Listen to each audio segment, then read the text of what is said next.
আমাদের হায়াতের মালিক কে? আল্লাহ আমার আপনার থেকে জীবনটাকে কিনে নিয়েছেন। খুব ভালো করে বুঝুন। ইন্নাল্লাহা আশতারা মিনাল মুমিনিনা আমওয়ালাহুম ওয়া আনফুসাহুম বিআন্না লাহুমুল জান্নাহ। আমাদের সম্পদ এবং আমাদের জীবনের বিনিময়ে আল্লাহ তাআলা আমাদের জীবনটাকে ক্রয় করে নিয়েছেন, বিনিময়ে জান্নাত দিবেন। বিনিময়ে কি দিবেন?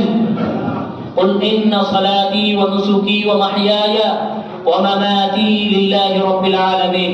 আমার সালাত, আমার হায়াত, আমার মওত, আমার জীবন সব কিছু কার জন্য হবে? আল্লাহর জন্য হবে। জীবনটাকে একটু মায়া করেন, জীবনটাকে একটু ভালোবাসেন। নিজের পরিবারের সন্তান সন্ততির দিকে খেয়াল করবেন। আপনি কার জন্য জীবন দিতে যাচ্ছেন? জীবনের দাম এত কম যে একজন মানুষের জন্য আমার জীবন দিয়ে দিব? জীবনের দাম এত কম?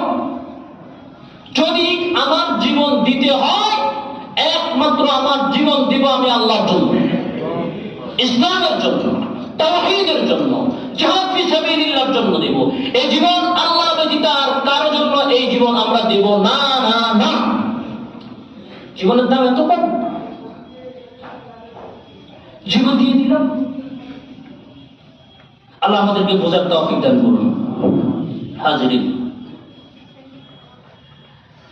এরপরে যে বিষয়টি খেয়াল রাখা সেটি হচ্ছে নির্বাচন উপলক্ষে